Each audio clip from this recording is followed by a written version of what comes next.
7401 Mazout, Saint-Ici is Blue 29er, Metz Blue plus 19er, and Nancy is Blue 20 News. Good copy, Blue 29er for Saint-Ici, SSB. Bien.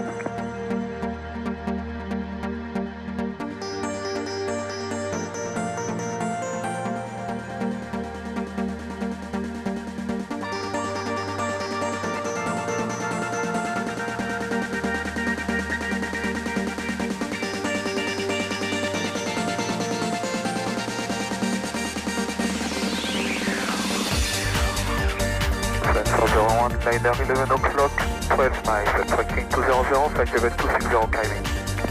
Inside.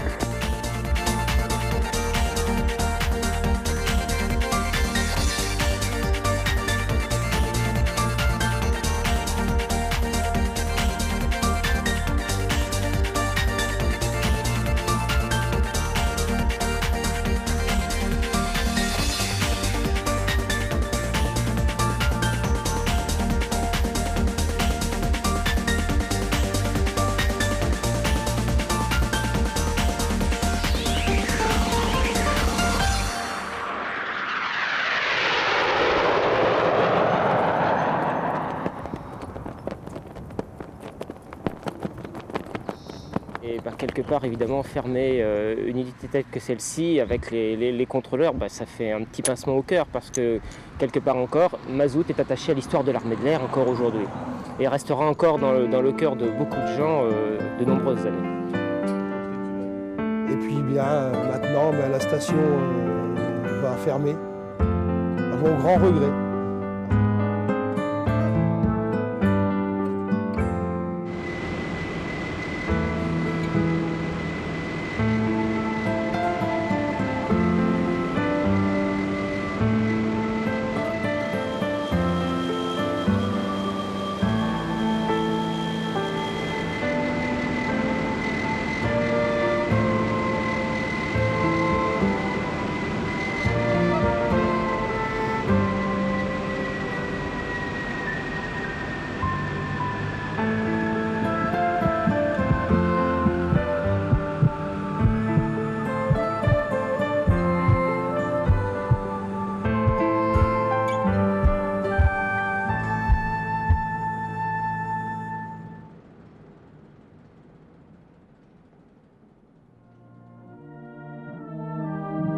Août 2002, suite à la réorganisation de la défense aérienne, le CDC Mazout Radar ferme ses portes après 50 années d'activité.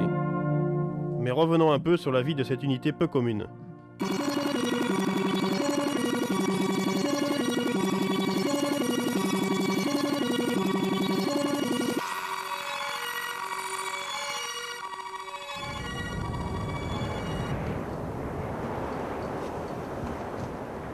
Eh bien, en 49-50, il y avait une base à monter sur un site Beauvais-Cambrai.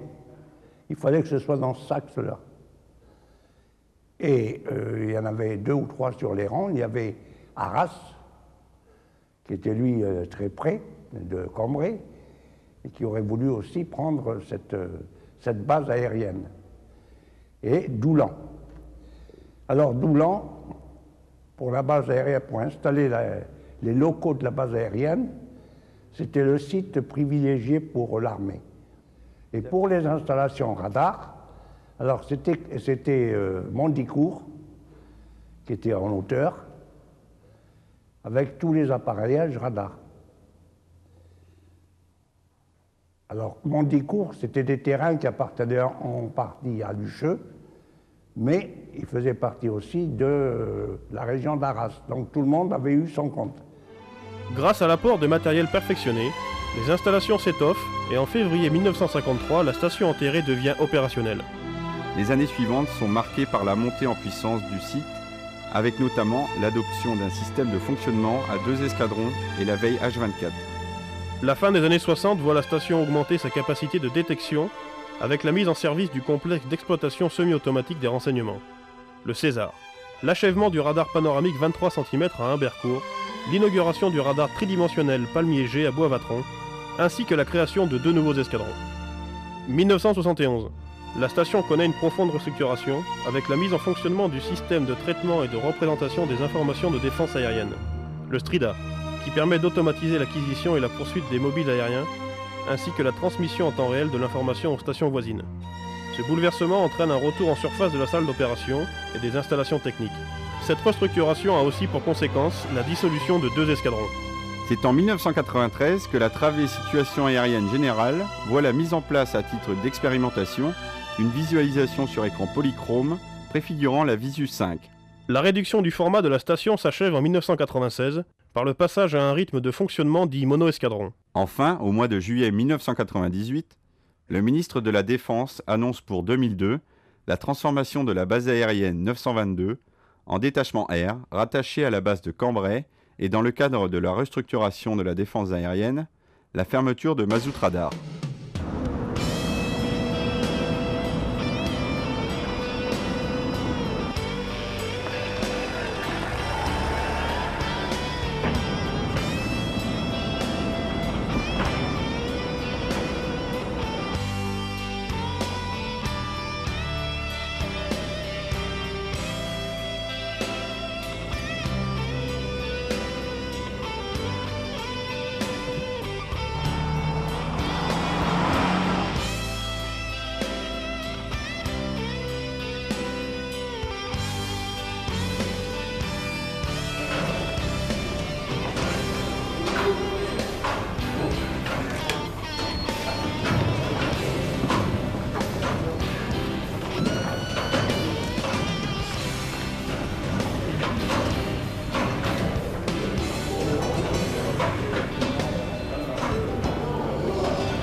Monsieur, bonjour, pour vous passer les routes.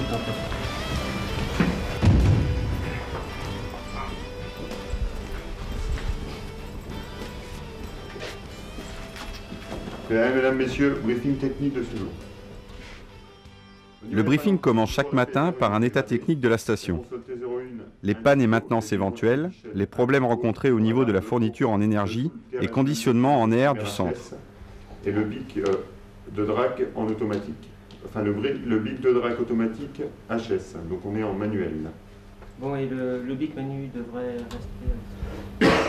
Et maintenant, autre station pour aujourd'hui, toujours le sentier énergie à Drac. À Brest, la maintenance Isard jusqu'au 12-4. À Nancy, la maintenance Saladin de 6h30 à 16h Z. À Dijon, la maintenance centrale électrique de 4h40 à 16h Z. À Reims, la semestrielle Centaure de 6h30 à 14h30 Z. Et à Samar, la maintenance du TRS 22XX de 6h30 à 15h30 Z. Configuration station. Soutel, activité DA, 17 missions étaient prévues, 9 ont été réalisées, pas de PO. La com à Mazout, 10 comme Alpha non DA et 13 comme Bravo. Occupation des zones, la CB1 a été occupée 3 heures. Les couleurs terrain, donc Cambrai est bleu, il sera technique jusqu'à 11h Z pour un problème de barrière. Et Reims sera X-ray jusqu'à 7h30 Z, puis spécial pour un problème d'alimentation non secouru. Donc voilà messieurs, bonne journée. Merci. Donc, à l'issue du transfert, on pense que le BGA sera donc opérationnel d'ici le mois prochain, à partir de Track and Ground, de façon à ce que toutes les transmissions d'alerte soient mises en place, de façon à fonctionner de manière opérationnelle. Voilà, je vous remercie. Garde à vous. Bonne journée à tous.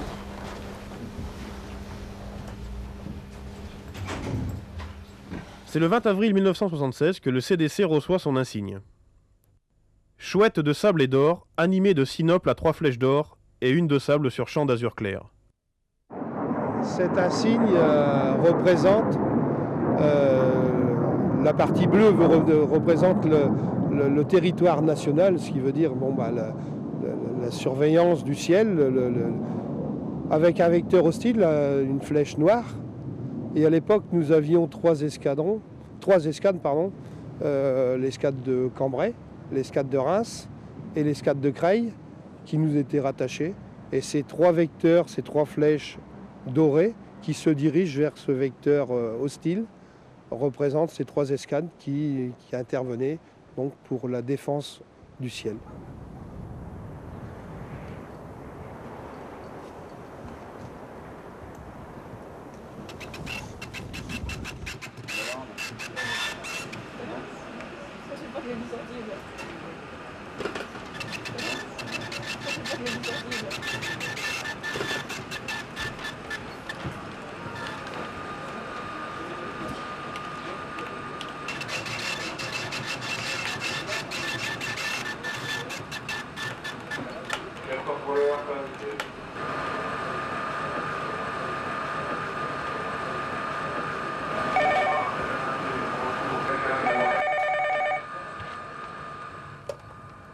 Mazout, bonjour. Bien le bonjour Mazout, le 1-12, j'appelle pour briefer les Ragnanfa du leader. D'accord, c'est le contrôleur. Ah ok, impeccable. C'est une mission au profit du numéro 2, c'est une 1v1. D'accord. On a un numéro de scénario? Pardon? On a un numéro de scénario? Ouais, scénario 1 en CB1. D'accord, je regarde ça tout de suite. Donc le cap au nord-est comme d'hab, D'accord. Suivre au sud-est. Très bien. Donc juste une petite précision, sur la première on joue full-up. D'accord. Sur la deuxième on joue full-up pour le numéro 2 et hitters only pour le suite. Très bien, il faut la versus hitters. Yes. Et on verra si on a le pétrole pour en faire une troisième. Dans ce cas-là, on fera hitters only pour très bien. Diffusion bullseye control. Voilà, donc division par rapport au bulls centre zone, le but 9. D'accord. Voilà, sinon, pour ce qui concerne donc, vous faites une division normale, quoi, thread call à 10. Thread call à 10. Voilà. Quoi. Très bien, pas de problème. On confirme les éléments? Oui, ok. Donc on a donc l'IFF 3651 pour leader, 3652 pour le numéro 2. Okay. Et les fréquences prévues sont 13 à 16 gigawatt. Tout à l'heure. Voilà, tout à l'heure. Salut.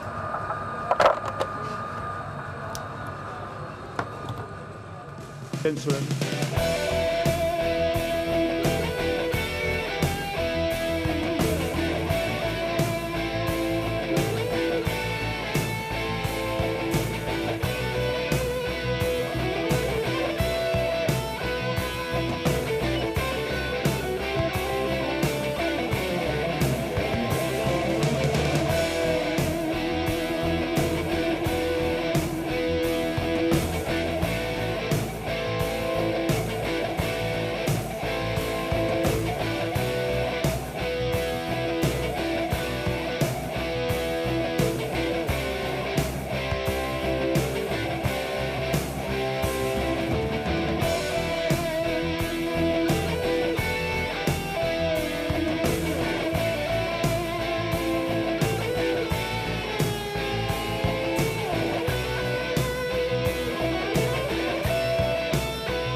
C'est pour un appareil en provenance d'Angleterre, sans IFF, pas d'indication d'altitude, environ 300 nœuds.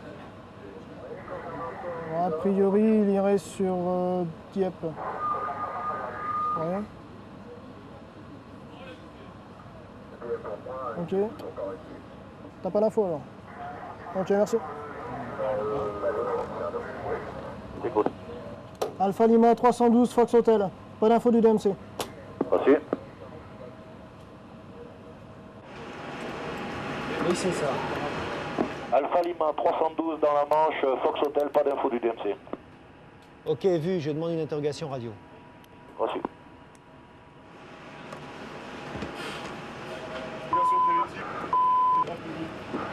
Oui, la Mike.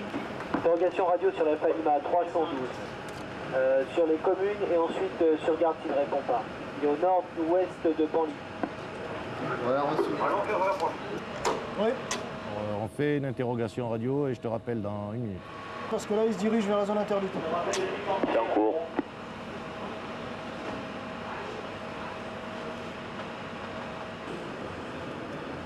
Appareil au nord de Dieppe, pour 20 nautiques. Une route 140, altitude estimée 2000 pieds. De mazout information pour identification, donnez votre indicatif complet.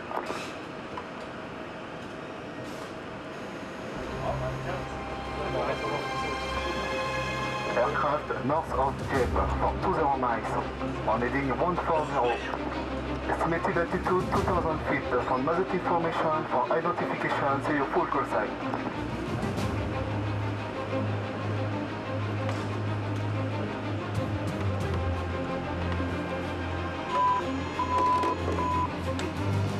Oui. Chef contrôleur de la Nike, pas de réponse sur les communes. Ok. On fait sur garde. Appareil dans le nord de Dieppe pour 15 nautiques, une route 140, altitude estimée 2000 pieds, sans transpondeur, de mazout information pour identification, donnez votre indicatif complet.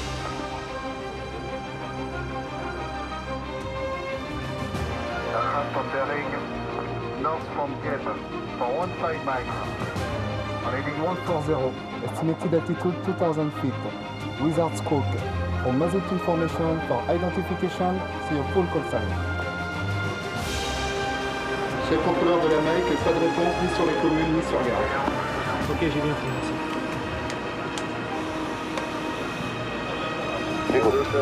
L'interrogation radio n'a rien donné. Quand elle pénètre à l'intérieur de la zone interdite, vous la classifierez suspect. Reçu. C'est ça, Loïc. Écoute. Le Fox Hotel va pénétrer dans la zone interdite. Il passe suspect tout de suite. Reçu. Alpha Lima 312 suspect. Oui, j'écoute. Alpha Lima 312, pénétration de la zone interdite, passe suspect. Ok, j'ai bien fait. CC Classique et CCOA de Doulance. L'Alpha Lima 312, pas suspect, pénétration zone interdite.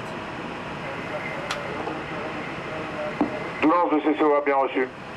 CCI des chefs contrôleurs. Chef contrôleur, CCI. Confirmer playtime des Raglan Alpha et savoir s'ils sont aptes Maza. Bien reçu. Cabine 5, CCI. 5, j'écoute. Playtime et aptitude Mazod et Alpha. Renseigne.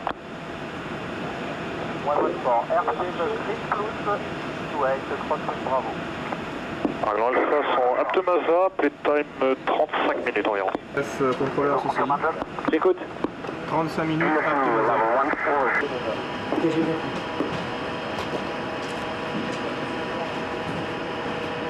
CCOA, c'est chef contrôleur du Lance.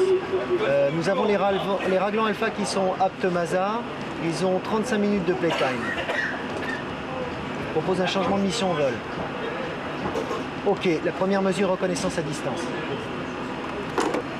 CCI Mazout de CCOA. CCOA de CCI Mazout, fort éclair. Changement de mission en vol pour la Delta 3744 Raglan Alpha. Vous allez effectuer une mesure active de sûreté aérienne sur l'Alpha Lima 312. Piste suspecte sud de Dieppe. Première mesure RAD. C'est COA de Mazout CCI bien pris, RAD sur l'Alpha Lima 312 avec les raglan alpha. Cabine 5 de CCI. 5, j'écoute. Knock it off avec les alpha, changement de mission en vol, vous allez faire une RAD sur l'Alpha Lima 312, 3 unité 2. La 5 a reçu knock it off et on effectue donc les Masa RAD Alpha Lima 312. Alors Alpha, changement de mission en vol pour mesure réelle de sûreté aérienne sur un bogey sans information. Alors Alpha Mazout 41, je confirme la première mesure sera une reconnaissance à distance, sécurité 1000 pieds 1000 mètres. Reconnaissance à distance 1000 pieds 1000 mètres. 130 en montée sur une route 120, j'ai de science. Merci.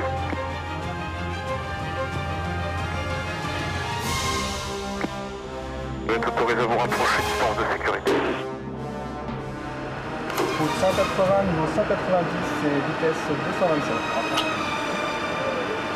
Reçu, la 5C, vous exécutez une interrogation visuelle. Intervisuelle.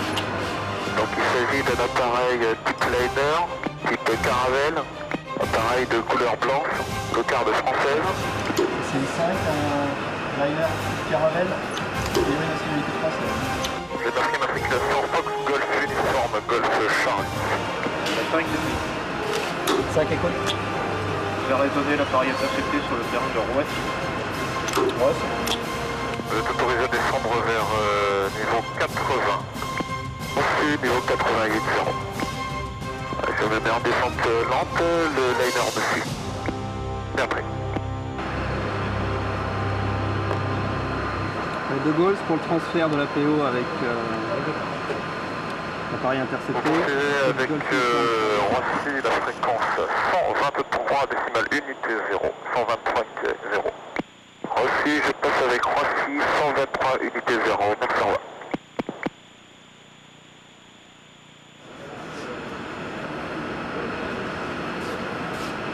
Bah, tu l'as réussi celle-ci, c'est bien.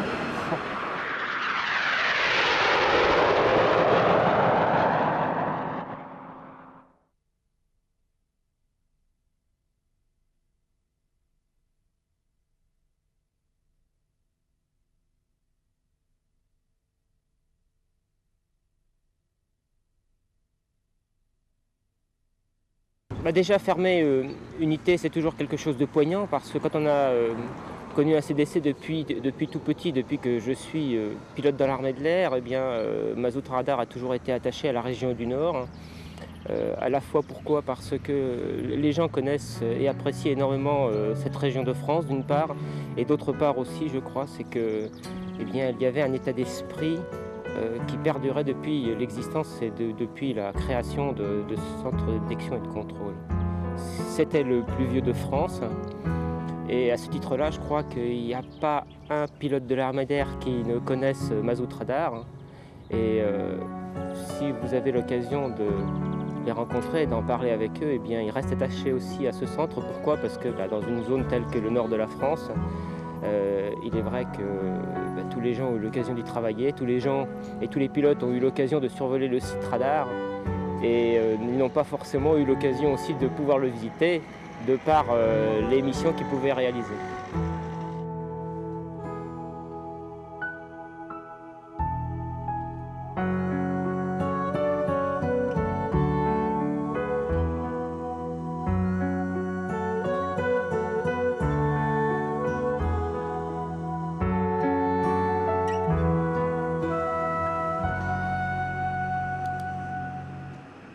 Thank you very much, Mazout, for a very good job on the new soul biter.